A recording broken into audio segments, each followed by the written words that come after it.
Some years ago, I was reading an interesting book called The Seven Principles for Making Marriage Work.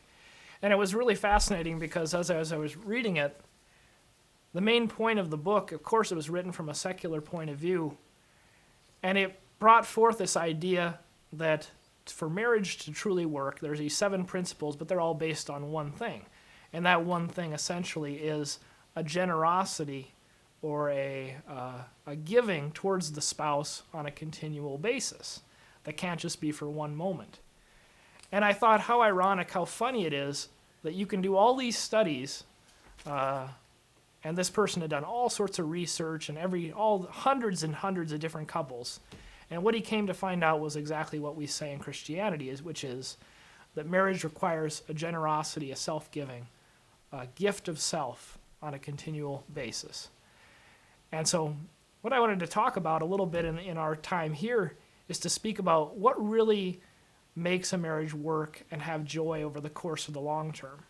Because what is it that everybody wants in their marriage? They want a marriage that's going to be joy-filled, peaceful, and to grow better with time, just like a fine wine does. They want their marriage to be better and better as time goes on. And that's something that I truly believe that couples can have. It doesn't mean the marriage is always going to be the way it was at first, but it can grow and it can get better with time. And how is that possible?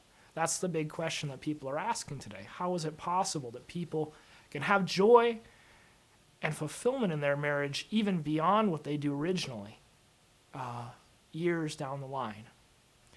And how I like to relate and talk about this is that a marriage is much like a bank account that the couple share, or that the relationship is built on this bank account, and they put money in or they take money out, and it affects the way the relationship goes. Why do people have a bank account? Well, they have it because they know there might be some times coming in the future where they might need to make withdrawals, and they want to be prepared for the future. They want things to be able to run in case situations change, in case something changes.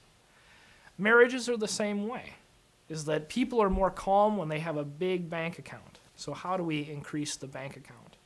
Every time a person in a marriage does something where they're giving to the other, where they're being generous to the other. A husband makes an act of love, buys her flowers or takes her out for a movie or something. He's putting money in the bank account. The wife, whenever she shows him respect or asks how his day went and tries to encourage him, she's adding to his bank account. And the relationship builds up this bank account over time. How does it work is, just to give you an example of how this works, is you walk into an office and someone blows up. Now, if this is somebody that you don't know at all, you think, what a jerk that person is. I'll take on the other side of things, though, if there's somebody that you know a long time and usually they're so good to you and they're kind, they've built up a bank account with you, or they've done a lot of kind things, you say, there must be something going on. They must be having a rough day. And instead of being something that tears the two of you apart, it becomes an opportunity for you to reach out to them. What's the difference? In one case, there was a bank account set up. In the other case, the bank account was completely drawn. There was nothing there. Stretched thin because you didn't know the person. Think about this in terms of a marriage. How do people start out before they're even married, before anything happens? The dating relationship.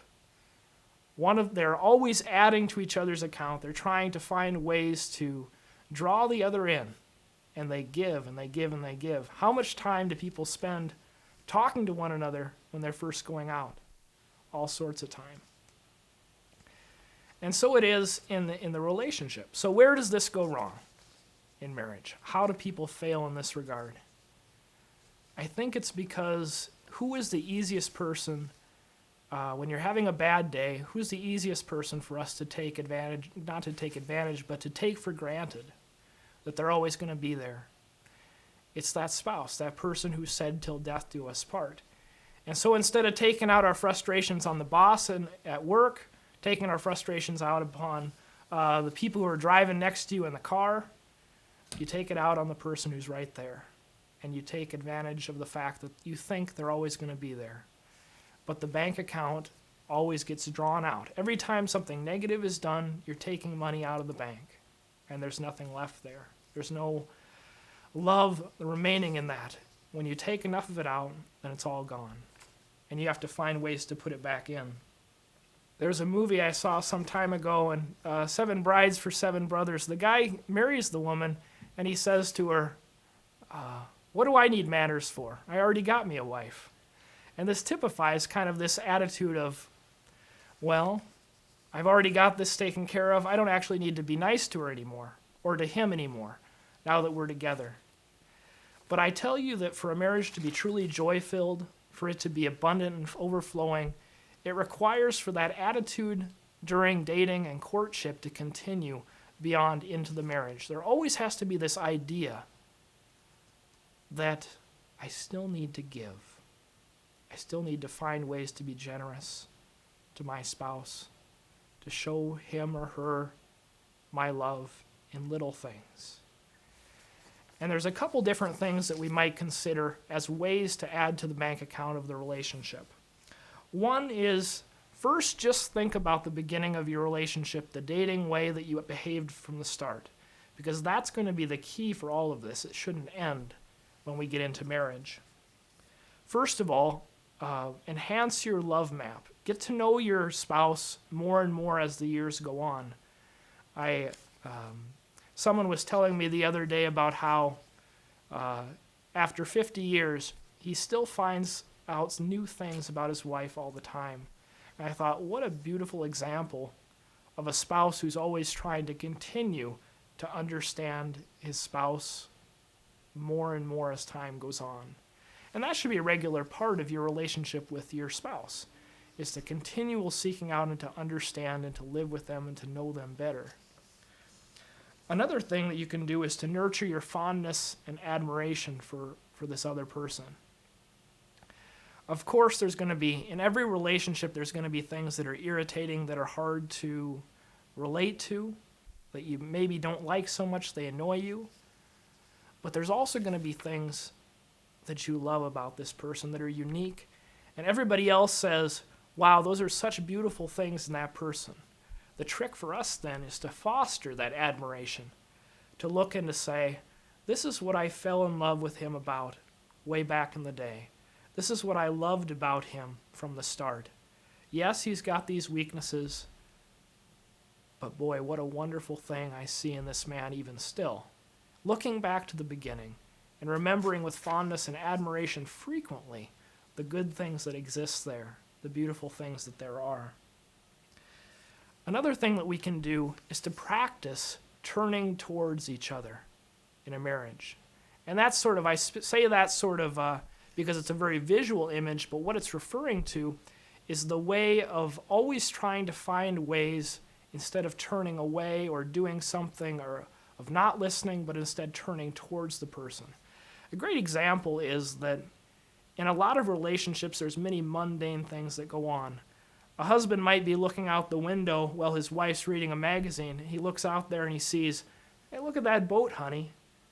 And if she's deciding if she's upset with him, if she's turning away, she might say, what the heck does that have to do with anything? What does that matter? Of course there's a boat out there. You might start to gripe at him. But if she's in the attitude of turning towards her husband, she might say something as simple as, oh yeah, it is a boat. That's a big one. And then she goes back to her reading.